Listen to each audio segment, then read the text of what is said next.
Dans cette vidéo, nous allons voir comment utiliser votre boîte email comme canal d'acquisition pour intégrer des informations dans AGPI. Notre boîte aux lettres contient 8 emails et lorsque nous retournons dans le tableau de bord d'AGPI, nous constatons qu'il a bien détecté 8 emails. En cliquant sur le bouton, nous arrivons dans un module qui est dédié au tri des emails. Ce module ne nous permettra pas de traiter les emails. Il nous invitera simplement à préciser à quel projet cet email appartient. Ce choix est volontaire et vise à vous empêcher d'être déconcentré de cette activité de tri d'emails. Le traitement des emails viendra plus tard. Là, ce que l'on veut, c'est trier les emails pour vider la boîte de réception. Le seul objectif à cette étape est de chercher dans le titre, le corps, les expéditeurs, les pièces jointes, un indice qui nous permet de déterminer à quel projet appartient cet email. J'identifie assez rapidement que ce premier mail est un spam, je décide donc de le mettre à la corbeille.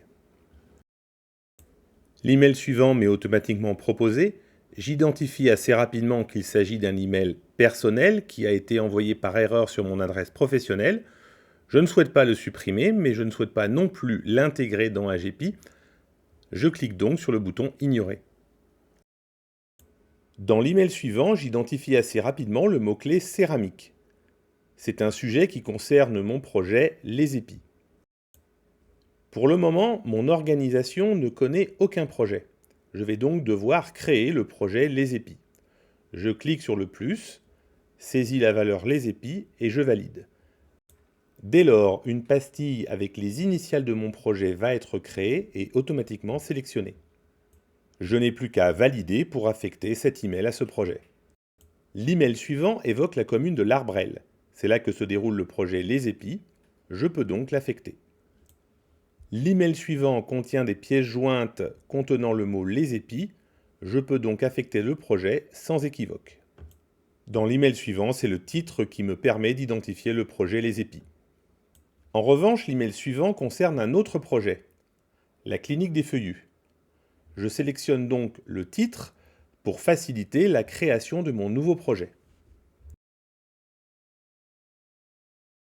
Cet email est particulier car, comme le précise le titre, mon interlocuteur a choisi d'évoquer 2 projets dans un seul et unique email. Jusqu'à maintenant, l'affectation d'un projet par un clic court passe automatiquement à l'email suivant. Pour affecter un email à plusieurs projets, faites un clic long sur le premier projet afin de le sélectionner, puis cliquez sur le second projet.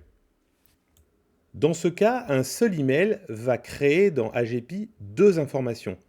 Une pour le projet Les Épis, une pour le projet Clinique des Feuillus. Chacune de ces informations va avoir son propre cycle de vie dans son projet respectif. Une fois que tous mes emails sont traités, je retourne automatiquement sur le tableau de bord et je retrouve le bouton Email gris. Ce canal d'acquisition m'a permis de créer 5 informations pour le projet Les Épis et 2 informations pour la clinique des feuillus. Nous verrons dans une autre vidéo comment qualifier ces informations. En retournant dans notre client de messagerie, on constate que la boîte de réception est vide, que l'email que nous avons supprimé a été déplacé dans la corbeille, que l'email que nous avons ignoré a été déplacé dans le dossier AGPI ignoré, que chacun des emails affectés aux différents projets a été retrouvé dans un dossier correspondant à ce projet, et que l'email multiprojet a été déplacé dans un répertoire dédié. Vous savez tout, vous pouvez maintenant retourner sur AGPI pour trier votre boîte mail par projet.